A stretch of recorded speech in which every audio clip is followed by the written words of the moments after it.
नमस्कार दोस्तों, अपनी हॉरर दुनिया चैनल में आप सभी का स्वागत है। दोस्तों, आज की वीडियो बहुत ही ज़्यादा इंटरेस्टिंग और अलग होने वाली है क्योंकि आज मैं एक छलावा के ऊपर वीडियो लाया हूँ। और दोस्तों, आगे जाके ये स्टोरी बहुत ही ज़्यादा भयानक और इंटरेस्टिंग हो जाएगी, इसलिए वीडियो को समझने के लिए लास्ट तक ज़रूर देखें। हो सकता है वीडियो के माध्यम से आप सभी को कुछ ऐसी ज़रूरी जानकारी मिल जाए जो आपको ज़िंदगी में कभी ऐसे सिचुएशन में हेल्प कर दे। हो सकता है मेरी आज की इस वीडियो में वॉइस क्वालिटी उतनी अच्छी और स्टेबल ना हो क्योंकि मेरा रिसेंटली जो मैं माइक यूज़ करता था वो ख़राब हो गया है, तो उसके लिए मैं आप सभी से माफ़ी चाहता हूँ। और अगर आप सभी को इसी तरीके से रहस्यमय स्टोरी सुनना अच्छा लगता है तो आप सभी लोग इस चैनल को ज़रूर से सब्सक्राइब करें। वीडियो पसंद आए तो लाइक अवश्य करें, इससे हमें मोटिवेशन मिलता है और साथ ही साथ जानने में मदद मिलती है कि आप लोगों को इस तरीके की कंटेंट अच्छा लगता है। दोस्तों, भूत प्रेत पिशाच आप इन सब चीज़ों में भले ही ना मानते हों, लेकिन ये सब चीज़ें एग्जिस्ट करती हैं क्योंकि मेरे खुद के साथ ऐसी कई सारी घटनाएं हो चुकी हैं जो कि मैं आने वाले टाइम में बताऊंगा। और आज की ये स्टोरी एक छलावा के ऊपर बेस्ड है। कैसे एक छलावा ने एक पूरे परिवार को तबाह कर दिया। और अगर आप भी अपने किसी खास के साथ रात के समय बाहर जाते हैं तो ये कहानी आप ज़रूर से सुने। लेकिन उससे पहले अभी हाल ही में मेक्सिको में गवर्नमेंट ने एक एलियन की बॉडी को पब्लिकली शो किया है। और अगर आप लोगों को इसके बारे में डिटेल वीडियो चाहिए तो आप सभी लोग कमेंट करके मुझे ज़रूर से बताइए, मैं उसकी भी वीडियो जल्दी ही ला दूंगा। तो चलिए ज़्यादा टाइम ना लेते हुए वीडियो को स्टार्ट करते हैं। कहानी का आनंद लेने के लिए ईयरफोन लगाकर सुनिए। ज़्यादा टाइम ना लेते हुए वीडियो को स्टार्ट करते हैं। तो आज की इस कहानी में टोटल 5 लोग थे। सिद्धार्थ, उसकी बहन रुचि, उनकी मम्मी संगीता और सिद्धार्थ के पापा संदीप और संदीप के पापा यानी कि सिद्धार्थ के दादा विनोद जी। कहानी स्टार्ट करने से पहले मैं इनके फैमिली के बारे में बता दूं कि ये लोग एक बहुत ही ज़्यादा अमीर फैमिली से हैं और ये भगवान में लगभग ना के बराबर ही विश्वास करते हैं। हालांकि संदीप की वाइफ भगवान में थोड़ा बहुत मन लगाती हैं, लेकिन बाकी के मेंबर्स एकदम आधुनिकता में हैं। इनका भूत पिशाच या भगवान में ज़रा भी आस्था नहीं है। ये सभी मुंबई से पुणे की ओर जा रहे होते हैं और उस समय मुंबई से पुणे का हाईवे एक बहुत ही ज़्यादा हॉन्टेड प्लेस था। इतना हॉन्टेड कि शाम को वहाँ पर जाना अलाउड नहीं था, पुलिस किसी को जाने ही नहीं देती थी। तो एक दिन, और हाँ, ये कहानी आज से कुछ साल पहले की है, तो उस दिन इनकी फैमिली मुंबई हाईवे से पुणे की ओर जा रहे थे। उस समय शायद दोपहर के 3-4 बज रहे होंगे। तो उस टाइम शाम होने में अभी भी थोड़ा सा समय था। जैसे ही ये लोग गाड़ी चलाते हुए उस हाईवे पे जाते हैं तो संदीप के पिता देखते हैं कि वहाँ पर एक बोर्ड लिखा हुआ है जिसमें साफ साफ चेतावनी दिया गया है कि यहाँ पर शाम को आगे नहीं जाएं। अब हालांकि इनका जो समय था वो बिल्कुल शाम और दोपहर के बीच का था, यानी कि शाम लगभग होने ही वाली थी। ये लोग उस बोर्ड को नज़रअंदाज करते हैं और आगे बढ़ जाते हैं। आगे इन्हें एक आदमी खड़ा हुआ दिखता है जो वेशभूषा से अलग ही था। वो अपनी मोटरसाइकिल पर कुछ खास लाल कपड़े और धागे से बना हुआ एक लकड़ी साथ लिया था। वो इन्हें रोकने की कोशिश कर रहा था, लेकिन संदीप ने उसे इग्नोर किया और सोचा कि ये कोई पागल है। उसे इग्नोर कर गाड़ी तेजी से बढ़ाते हुए ये लोग आगे निकल जाते हैं और यही इनकी सबसे बड़ी गलती होती है। हाईवे काफ़ी लंबा था। ये लोग शुरू में तो एंजॉय करते हुए जा रहे थे। इनका छोटा बेटा और बेटी अपना मस्त से गाना सुनते हुए एंजॉय करते हुए सब आगे की ओर चले जा रहे थे। तभी अचानक से इनकी गाड़ी खराब हो जाती है। इन्हें कुछ नहीं समझ में आता कि अच्छी खासी गाड़ी अचानक से कैसे बंद हो गई। हालांकि संदीप के पापा यानी कि विनोद जी में वो बोर्ड को देखने के बाद थोड़ा सा डरे हुए थे। उन्होंने संदीप को गाड़ी के बाहर जाने से मना किया क्योंकि आसपास चारों तरफ जंगलों से घिरा हुआ और आपका गाड़ी खराब हो जाए और अगर आप बाहर नहीं निकलेंगे तो वो ठीक कैसे होगा। यही चीज़ बिल्कुल संदीप भी अपने पापा को एक्सप्लेन करते हैं। उनके पापा मान जाते हैं और संदीप गाड़ी से बाहर निकल जाते हैं। लेकिन तभी सिद्धार्थ को अचानक से कुछ दिखता है, एक परछाई जैसी। वो घबराकर अपनी पूरी फैमिली को बताता है कि यहाँ पर एक अजीब सी परछाई अभी गई। सभी लोग उसकी बात को नज़रअंदाज कर देते हैं क्योंकि वो अभी भी सिर्फ 15-16 साल का बच्चा ही था और सिद्धार्थ को भी लगता है कि उसे शायद से कोई वहम हुआ हो। और इधर संदीप को गाड़ी ठीक करने के लिए कुछ भी नहीं सूझ रहा था। तभी अचानक से एक मैकेनिक आता है। वो कहता है कि वो एक मैकेनिक है। वो और उसका एक दोस्त यहाँ से जा रहा था तो उसने इनकी गाड़ी को देखा। उनका दोस्त को किसी अर्जेंट काम से जाना था, इसलिए वो गाड़ी लेकर वहाँ से चला गया और अब वो थोड़े टाइम बाद आएगा। पहले तो सबको हैरानी हुई कि ऐसे बीच जंगल में अचानक से कोई मैकेनिक कैसे आ सकता है, लेकिन अब इनकी गाड़ी भी ख़राब थी, इनके पास कोई दूसरा ऑप्शन नहीं था बजाय कि उस पर विश्वास करने की। तो संदीप और उस मैकेनिक ने मिलकर उस गाड़ी को ठीक कर दिया। ये लोग काफ़ी खुश हुए। उस मैकेनिक ने कहा कि सुनिए, ये जंगल बहुत ही ज़्यादा छलावे के लिए प्रसिद्ध है और आप लोग यहाँ पर नए हैं, क्यों ना आप लोग मुझे लिफ्ट दे दे। आगे जाके एक ढाबा है, मैं वहीं पर रुक जाऊँगा, मेरा दोस्त कल मुझे सुबह में आकर ले लेगा। अब जो इनकी माँ है यानी कि सिद्धार्थ की माँ, वो इतनी ज़्यादा डरी हुई थी कि उन्होंने उसे लिफ्ट देने से मना किया। लेकिन मैकेनिक ने बिना गुस्सा हुए मुस्कुराते हुए कहा कि ठीक है, मैं समझता हूँ कि आप सभी लोग घबराए हुए हैं, कोई बात नहीं, मैं पैदल ही चले जाऊँगा। और वो इंसान पैदल ही आगे बढ़ने लगा। ये चीज़ संदीप को काफ़ी बुरी लगी कि उसने इनकी मदद की और वो उसे ऐसे ही पैदल जाने दे रहे हैं। वो आदमी जैसे ही थोड़ा सा दूर गया था, इन्होंने चिल्लाकर उसे वापस बुलाया और कहा कि आप मेरी गाड़ी में बैठ जाइए। वो इंसान खुश हुआ और इनकी गाड़ी में बैठ गया। और एक चीज़ इनकी सारी फैमिली ने ये नोटिस किया कि वो हमेशा अपना सर झुकाए ही रहता था और उनकी फैमिली को लगा कि शायद ये कोई इंट्रोवर्ट टाइप का आदमी है। उन्होंने इस बात पर ज़्यादा ध्यान नहीं दिया और आगे चलने लगे। तभी पीछे से बाइक पर वही इंसान जो इन्हें रोकने की कोशिश कर रहा था, वही लाठी लेकर आता है।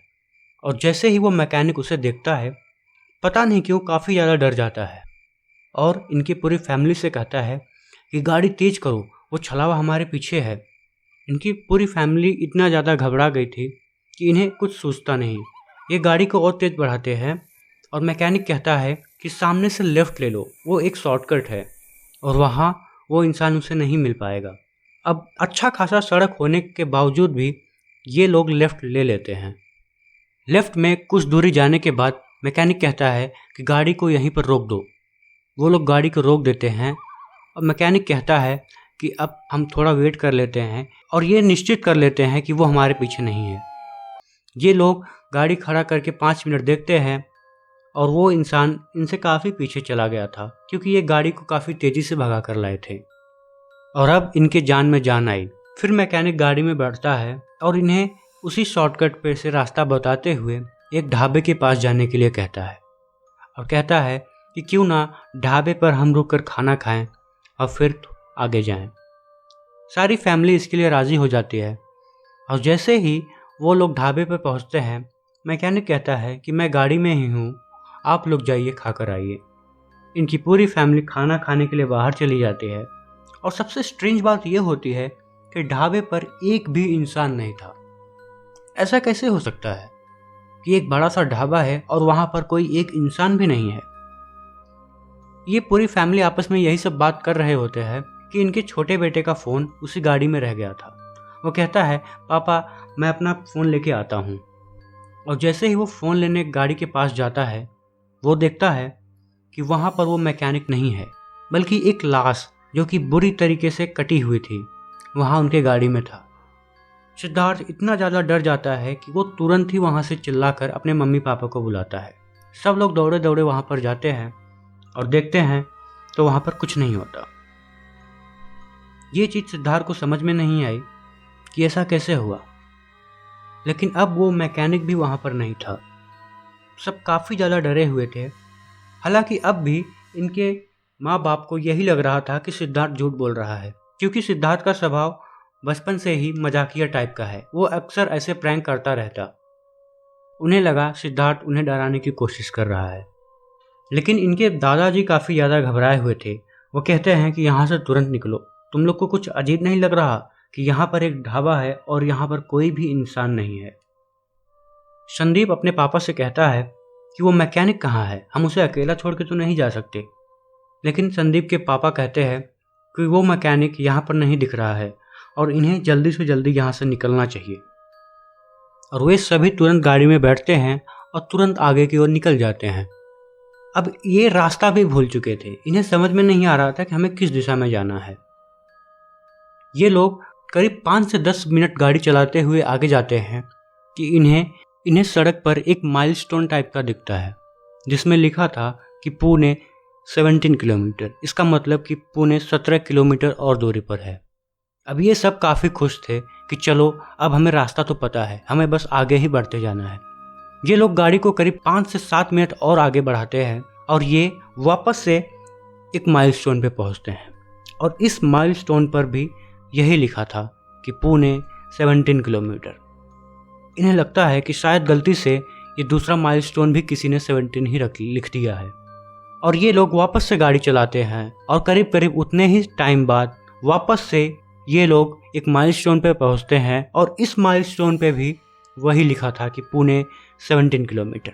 और अब ये सब लोग काफ़ी ज़्यादा हैरान थे कि तभी इनकी बेटी को एक आइडिया सूझता है। वो तुरंत अपना लिपस्टिक लेती है और उस माइलस्टोन पर एक निशान बना देती है और निशान के तौर पर वो आर लिख देती है। अब फिर ये लोग गाड़ी में बैठकर कुछ दूर जाते हैं कि सामने से इन्हें वापस से वही माइलस्टोन दिखाई देता है और इस माइलस्टोन पर भी आर लिखा हुआ था। अब इन सब की सिट्टी पिट्टी गुम हो जाती है। ऐसा कैसे संभव हो सकता है? क्या ये सड़क एक सर्कल में बनी हुई है? क्योंकि घूम फिर कर ये लोग वहीं पर पहुंच रहे हैं। ऐसा कैसे संभव हो सकता है? और एक बार फिर से ये लोग गाड़ी स्टार्ट करते हैं और आगे जाते हैं। और अब लगभग शाम हो गया था। मुश्किल से ही कुछ बाहर का दिख रहा था और अचानक से ये लोग फिर से वही माइलस्टोन पर आते हैं। और हाँ, इस बार ये लोग पिछली बार जब ये माइलस्टोन देखे थे तो उन्होंने रिवर्स गाड़ी घुमाया था और फिर भी ये लोग वही माइलस्टोन पर वापस से आ जाते हैं। अब ये समझ चुके थे कि कुछ ना कुछ इनके साथ गलत है और अब की बार ये लोग गाड़ी को उसी माइलस्टोन के पास खड़ी कर देते हैं। और इस बार सिद्धार्थ को अपने लेफ्ट साइड एक ढाबा दिखता है और ढाबे पर काफ़ी ज़्यादा रोशनी थी। ये चीज़ वो अपनी पूरी फैमिली को बताता है। पूरी फैमिली बहुत ही ज़्यादा खुश होती है कि चलो आज की रात हम यहीं गुजार लेते हैं, कल सुबह जब सब कुछ नॉर्मल हो जाएगा तो हम वापस से आगे बढ़ जाएंगे। सब लोग तुरंत ही उस ढाबा के पास पहुंचते हैं और ये सब काफ़ी ज़्यादा घबराए हुए थे और इनकी मम्मी लगातार हनुमान जी का नाम रटे जा रही थी। इनकी मम्मी को हनुमान चालीसा का पूरा पाठ तो नहीं आता था, इसलिए वो बस जय हनुमान ज्ञान गुण सागर जय कपीस तिहु लोक उजागर इतना ही जानती थी और लगातार इसे ही रटे जा रही थी। संदीप के पापा और उनकी बेटी तीनों आगे थे। संदीप का छोटा बेटा सिद्धार्थ और उसकी माँ पीछे पीछे थी, ज़्यादा पीछे नहीं, जस्ट थोड़ी ही पीछे। और पता नहीं क्यों सिद्धार्थ को हनुमान जी का नाम सुनते ही बहुत ही ज़्यादा गुस्सा आ रहा था और वो अपनी मम्मी से लगातार ये बोल रहा था कि तुम शांत हो जाओ, जिसका नाम तुम ले रही हो अब वो भी तुम्हें नहीं बचा सकता। और वो ऐसा करके हंस रहा था और उसने अपने पापा के सामने भी यही बात दोबारा से बोली। उसके पापा काफ़ी ज़्यादा गुस्सा हो जाते हैं और उसे मारने के लिए खड़े हो जाते हैं कि हम सभी लोग इतने ज़्यादा टेंस सिचुएशन में हैं और तुमको इतना भारी मजाक सूझ रहा है। हालांकि सिद्धार्थ का स्वभाव मजाकिया तो था, लेकिन कभी भी उसने इस तरीके सिचुएशन में मजाक नहीं किया। लेकिन सभी लोग नज़रअंदाज करते हैं। वो आगे बढ़े ही जा रहे थे और तभी वो लोग उस ढाबे पर पहुंच जाते हैं। उस ढाबे पर 4-6 लोग बैठकर खाना खा रहे थे और ये सब काफ़ी खुश हुए। ये सभी वहाँ पर पड़े हुए चेयर्स पे बैठ गए। लेकिन इनकी मम्मी को पता नहीं क्यों कुछ सेंस हो रहा था। शायद हनुमान जी के नाम लेने से इन्हें वो चीज़ नहीं दिख रही थी जो चीज़ वो छलावा इन्हें दिखाना चाहता था। और इस बार सिद्धार्थ ने इनके कान में आके कुछ भारी आवाज़ में ऐसे कहा कि अब तुम्हें कोई नहीं बचा सकता, तुम चाहे किसी को भी पुकारती रहो। तभी सिद्धार्थ की माँ हनुमान जी का नाम लेकर आंख बंद करती हैं और पता नहीं क्यों उन्हें एक विजन सा आता है कि यहाँ से तुरंत निकलो। वो यहाँ से तुरंत जाने के लिए अपने फैमिली को कहती है, लेकिन कोई भी नहीं माना। आखिरकार इनके साथ इतना कुछ हो गया था और अब उन्हें आखिरकार एक सेफ जगह मिल गया था। अब कोई यहाँ से क्यों जाना चाहेगा। तभी उनकी मम्मी अपनी बेटी का फ़ोन लेती है और उन सभी का एक फ़ोटो लेती है। वो कहती है कि छलावा वो जो कुछ भी चाहता है हमें तो दिखा सकता है, लेकिन वो कैमरे को धोखा नहीं दे सकता। और जब सभी लोग कैमरे से ली गई हुई उस फोटो को देखते हैं तो काफ़ी ज़्यादा चौंक जाते हैं, क्योंकि फ़ोटो में वो सब तो दिख रहे थे, लेकिन पीछे ना कोई ढाबा था और ना ही वहाँ पर कुछ या कोई भी लोग वे। ऐसा कैसे हो सकता है। और तभी संदीप के पापा विनोद जी वहाँ से तुरंत ही सबको कार में चलने के लिए कहते हैं। वे सभी भागते भागते कार की ओर जा रहे थे कि अचानक से उनका बेटा उनसे अलग हो जाता है। वो हंसते हुए दूसरी दिशा में भागने लगता है। फिर तुरंत ही संदीप दौड़कर अपने बेटे को एक थप्पड़ लगाकर उसे अपने साथ लेके आते हैं। वे सभी लोग ये देखकर चौंक जाते हैं कि जिस दिशा से वे आए हैं वो तो इस दिशा से गए ही नहीं थे, और फिर भी वहीं पर उस माइलस्टोन के पास आए जहां पर उनकी कार खड़ी थी। लेकिन अब सब के सब साथ में ही थे, इसलिए इनकी हिम्मत काफी बनी हुई थी। इनका पूरा परिवार इनके साथ था और तभी एक गाड़ी की आवाज आती है और गाड़ी पर वो वही पागल इंसान था, या यूं कहूं कि वो वही इंसान था जिसे ये लोग पागल समझ रहे थे।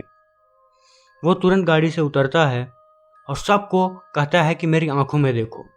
और उस इंसान के पास एक गन था और ज़बरदस्ती उसने अपनी गन को उनके ऊपर लगा के कहा कि मेरी आंखों में देखो।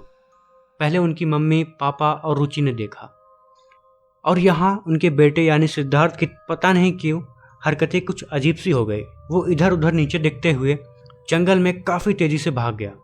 फिर उनके दादाजी अपने नाती को ढूंढने के लिए जैसे ही आगे भागने वाले थे कि तभी उस इंसान ने उनको वहीं पर रोक लिया और कहा कि नहीं, ऐसे अकेले मत जाओ, क्योंकि यही तो वो चाहता है। इनकी पूरी फैमिली ने कहा कि कौन, और फिर उस इंसान ने कहा कि कौन और क्या, ये सब का समय छोड़ो और सबको साथ में रह के उस बच्चे को पकड़ना है। ये सभी साथ में भाग रहे थे, लेकिन इनके दादाजी काफ़ी ज़्यादा घबराए हुए थे, क्योंकि वो कहते हैं ना कि दादाजी को अपने बेटे से ज़्यादा अपने बेटे के बेटे यानी कि पोते से प्यार होता है। और उसी प्यार के चक्कर में वो भीड़ से अलग होकर दूसरे दिशा में चले गए और वहाँ उन्होंने देखा कि वहाँ पर एक नदी है और इनका पोता लगभग आधा वहाँ पर खड़ा हो गया और वो पीछे घूमकर दादाजी को मदद के लिए बुलाता है। इनके दादाजी काफ़ी ज़्यादा उम्र के हो गए थे, लेकिन फिर भी अपने उस पोते को बचाने के लिए ये आधा नदी में उतर गए थे। तभी इन्होंने देखा कि उसके पोते का मुंह कुछ अजीब सा था, एक शैतान जैसा बन रहा था, और उनके दादाजी वहीं पर काफ़ी तेज़ी से चिल्लाते हैं। उनकी इस आवाज़ को सुनकर बाकी सब लोग दौड़ के उनके पास आते हैं और उन्हें नदी से बाहर निकालते हैं। उनके दादाजी नदी की दूसरी तरफ कहते हैं कि सिद्धार्थ वहाँ था, लेकिन वहाँ पर तो कोई भी नहीं दिखा। फिर वो इंसान सबको कहता है कि तुम सभी लोग मेरे साथ चलो। उन सभी को पास में एक झोपड़ी टाइप का था, वहाँ पर ले जाता है और कहता है कि तुम सभी यहीं पर रहो। उसके पास गन था और वो उन सभी को गन के बूते पर एक जगह पर रख रहा था। फिर वो इंसान कहता है कि मैंने तो तुम लोग को पहले ही रोका था, लेकिन तुम लोग ने मेरी बात मानी ही नहीं और मैं वापस से बाइक लेकर तुम सबके पीछे आया। सभी के पूछने पर उसने बताया कि वो यहाँ का एक पुलिस इंस्पेक्टर है। ये रोड काफ़ी ज़्यादा हॉन्टेड है और छलावा के लिए काफ़ी ज़्यादा फेमस है। फिर वो सभी बताते हैं कि हमें एक मैकेनिक मिला था और वो हमसे कह रहा था कि तुम छलावा हो, इसीलिए हम सभी लोग गाड़ी को तेज़ बढ़ाकर तुमसे आगे निकल गए। तभी उस पुलिस वाले ने एक डायरी निकाली और उस मैकेनिक का फ़ोटो दिखाकर कहा कि क्या ये वही मैकेनिक है। उनके फैमिली ने कहा कि हाँ, ये तो वही है। फिर उस पुलिस वाले ने बताया कि यह मैकेनिक आज से 12 दिन पहले ही मर गया था और उस छलावा इसी का रूप लेकर जंगल में आने जाने लोगों को गुमराह कर रहा है। और अब तक का पूरा पिक्चर इनकी फैमिली को समझ में आ गया था कि वो छलावा कैसे उस शॉर्टकट के चक्कर में इनको बहलाकर यहाँ पर लाया। पुलिस वाला बताता है कि छलावा हमारी आंखों में नहीं देख सकता, इसीलिए मैंने तुम सभी को मेरी आंखों में देखने के लिए कहा। और तभी इन सबको ये समझ में आता है कि क्यों वो मैकेनिक हमेशा अपना सर नीचे किए रहता था। और पुलिस वाले के पास जो लाठी थी वो पंडित और तांत्रिकों द्वारा बनाई गई एक ऐसी लाठी थी जिस पर छलावे का कोई असर नहीं होता। पुलिस वाले ने कहा कि छलावा सबसे पहले झुंड को अलग अलग करता है और फिर एक एक का शिकार करता है, इसीलिए वो किसी का भी रूप लेकर तुम सभी को भगा रहा था कि तुम सभी अलग हो जाओ। वो कहता है कि हम सभी को रात भर यहीं रुकना पड़ेगा। हालांकि इनकी माँ कहती है कि उसे जाने दो क्योंकि उसका बेटा खो गया है और हम ऐसे ही यहाँ पर रुके नहीं रह सकते। पुलिस वाला उनको समझाता है कि तुम अगर जाओगी भी तो तुम्हारा बेटा नहीं मिलेगा और हो सकता है यहाँ से जाने वाला हर कोई गायब हो जाए, इसलिए भगवान से कहो कि तुम्हारा बेटा सलामत रहे। फिर ये सभी लोग वहीं पर बैठ जाते हैं और अब अचानक से विनोद उठते हैं और बाहर की ओर भाग जाते हैं। सभी की हल्की हल्की आंख लगी हुई थी, वो सभी तुरंत जागते हैं। संदीप बाहर अपने पिताजी को पकड़ने के लिए निकलने लगते हैं कि तभी पुलिस वाले ने उनको रोक लिया और कहा कि अब छलावा तुम्हारे बेटे के पास नहीं, इनके पास है, यानी कि इनके ऊपर है। संदीप के पापा रात में काफ़ी देर तक सभी को बाहर बुलाने के लिए कहते हैं। वो कहते हैं कि चलो हमें घर चलना है, लेकिन उन सभी को घर तो जाना नहीं था क्योंकि उन सभी को सुबह तक अपने बेटे को ढूंढना था।